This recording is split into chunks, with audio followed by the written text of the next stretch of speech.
Good morning everyone. Basa na tayo na ating book, History of the Filipino People by Agoncillo and Guerrero. Today is November 23, 2022. History of the Filipino People, Part 2 pa rin tayo, the Spanish Period. In Topic 5, Integration into the Spanish Empire. Karugtong lang to guys. Ang babasahin natin is paragraph Countervailing Institutions. So yun. Countervailing institutions. The Spanish crown introduced certain countervailing institutions designed to mitigate the impact of imperialistic exploitation upon the Filipinos, particularly the detrimental effects of bad administrations. The Royal Audiencia, which was established in 1583 to act as the Supreme Court of the colony and serve as an advisory body to the governor, was also empowered to check the abuses of the Governor-General in the exercise of his prerogatives. The latter, however, could indeed imprison members of the Audiencia or remove them on the pretext of ordering them to make inspections in distant provinces. The Audiencia also shared with the incoming Governor-General the power to conduct the residencia or the investigation of outgoing officials for the purpose of punishing corrupt and dishonest officials. Another institution was the Visita, which was a secret investigation conducted by an official dispatched by the Council of the Indies in Spain into the behavior of the high officials in the colony. The Visitador General as the investigating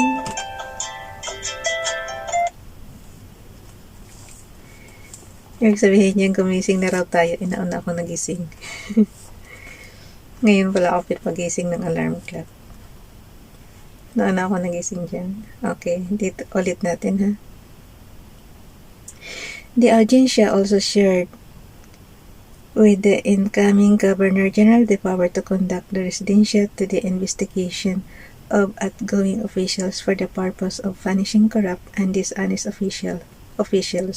Another institution was the Visita, which was a secret investigation conducted by an official dispatched by the Council of the Indies in Spain into the behavior of the high officials in the colony.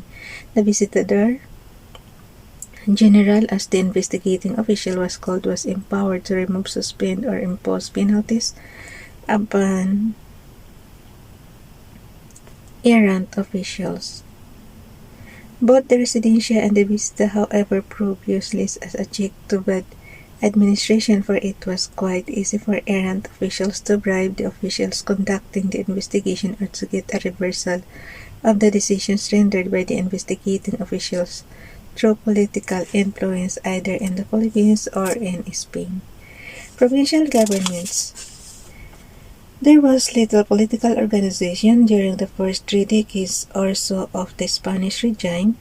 The Spaniards divided the Philippines into jurisdictions called encomiendas. The encomienda was theoretically a right vested by the king upon a Spaniard who had helped in the pacification and settlement of a heathen country. As such, it was a public office. The encomendero was empowered to collect taxes in the community assigned to him and was enjoined in return to protect and convert the natives to Catholicism.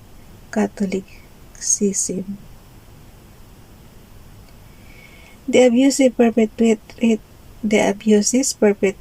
by the encomenderos, however, contributed to the abolition of the system and its replacement by a system of provincial governments.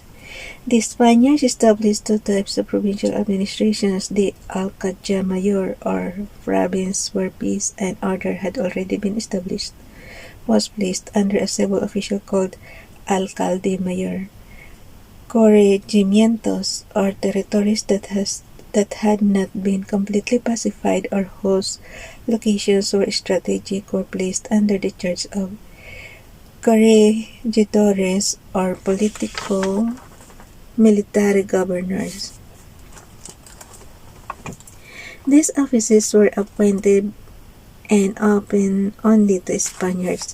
As representative of the governors and chief executives of the province, the alcalde-mayor concentrated in his person an awesome array of official functions and powers, political, financial, judicial, and military. His office was oftentimes a model of graft, corruption, and inefficiency.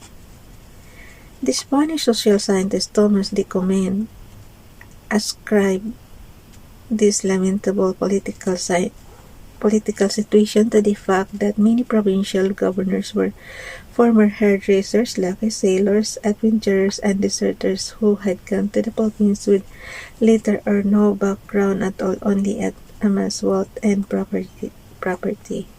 As such, one might not expect an efficient and equitable administration from men who had no counselor other than his own crude understanding or any guide but his passions. Aside from his multifarious executive powers, the provincial governor had the power and responsibility to collect taxes from the people. Though his salary was small, this official function afforded him a great opportunity to enrich himself. Though often the alcalde-mayor employed fraudulent methods to gain profit from tribute collections, the provincial governor demanded that the tribute be collected in cash when commodities were abundantly available, but not after he had depreciated the prices of those goods. In times of meager harvest, however, the payment of tribute in kind, he amassed untold profits by selling the products at notoriously high prices and assigning to the government treasury only the corresponding amount due his province. The crippling system of taxation in time constituted enough reason for the Filipinos to rise in rebellion against Spanish power in the colony.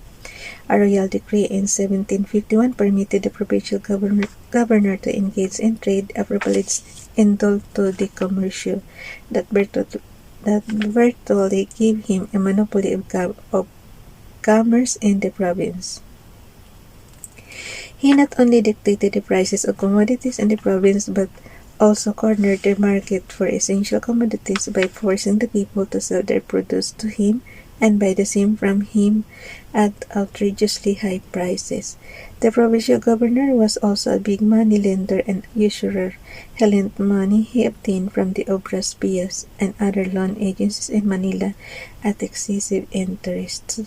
Other merchants and private money lenders found it impossible to compete with him.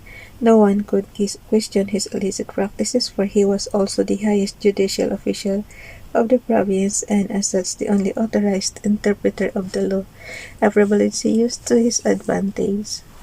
He alone could interpret contracts and obligations, and he could nullify or legalize transactions as he pleased. What was lamentable was the fact that though he was the sole administrator of justice, he lacked even a decent background in law, and so often was ignorant of the laws he was supposed to dispense. Consequently, the provincial governor used his position as judge of first instance only to entrench himself in power. The effect was serious miscarriage of justice, under which the people groaned, adding to the grievances which caused resistance against Spanish rule. Such unbridled authority made the provincial governor the most corrupt bureaucrat in the history of official corruption in the Philippines. The peninsular government, reacting to the idiotic and scandalous administrations of the provinces, approved the Reform Decree of 1844, which abolished the indult to the commercio and inhibited the provincial governor from engaging in trade. The decree also required prospective provincial governors to have a legal background. In 1886, another reform decree was passed separating the judicial from the executive functions of the provincial governor. The judicial functions were vested in a judge of the court of first instance, and the executive functions in a civil governor. The third reform decrees, however, did little to mitigate the suffering of the people, as the provinces continued to be administered by inept and corrupt provincial governors. Municipal governments.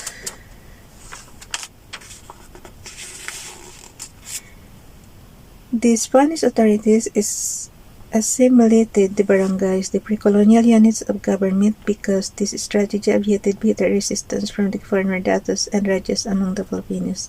The colonial authorities chose former chieftains and their descendants to fill up positions in the municipal as well as village units of the government. Clearly, the Spaniards found their safest and most natural allies in the pre-colonial rulers who were on the side of the Spaniards. In this way, the latter preserved their power and influence and also gave them opportunities for personal aggrandizement. As such, while the municipal offices were the only positions open to Filipinos, there was no real Filipino participation or representation even in the municipal governments. The Filipino petty bureaucrats acted as middlemen, representing the will of the colonizers, making the latter's power and authority felt among the Filipinos and general functioning as shock absorbers, protecting the colonial master against the wrath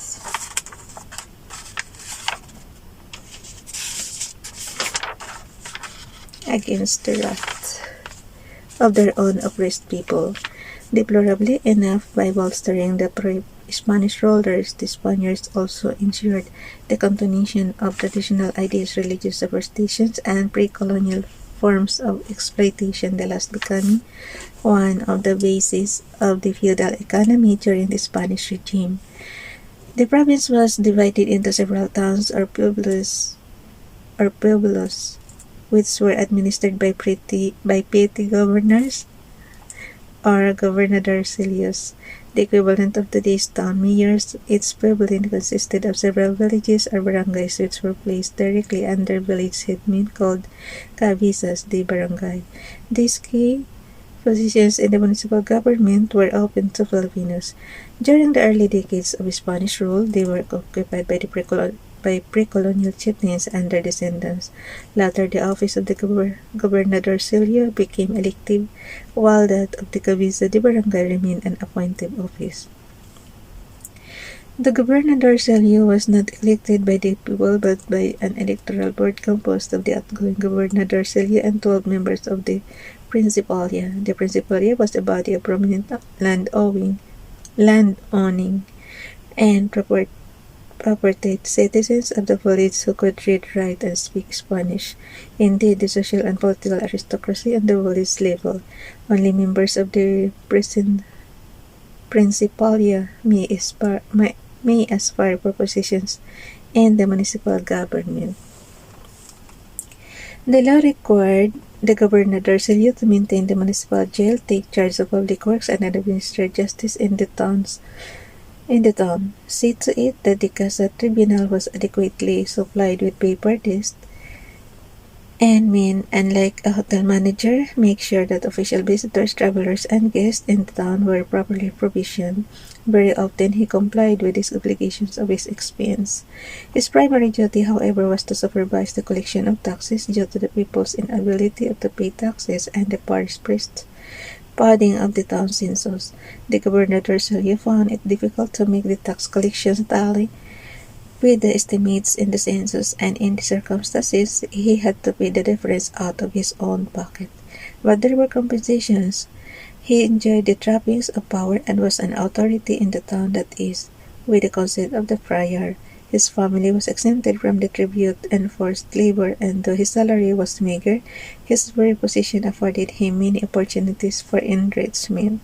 As an agent of the provincial governor, he engaged the practices of exploitation similar to those of the latter.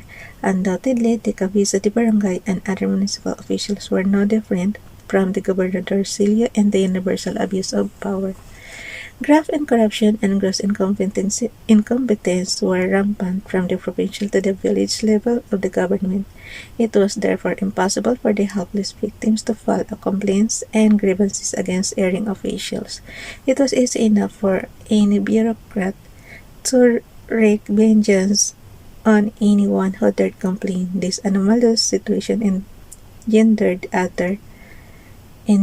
uttered as complete distrust engendered utter hopelessness and resignation among the people, as well as complete distrust and hostility toward the government, an attitude that pervaded of repeated lament that the Governor General is in Manila, the King is in Spain, and God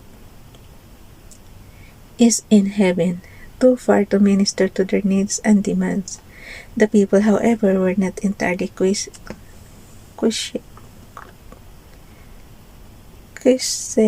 for time and again they rose in revolt against the tyranny of the colonial government. Hanggang dito na lang muna guys, bukas na yung Union of Church and State. So nung araw pa lang pala talaga, talamak na yung graft and corruption. Hanggang sa ngayon naman sa panahon natin. Bye everyone, God bless.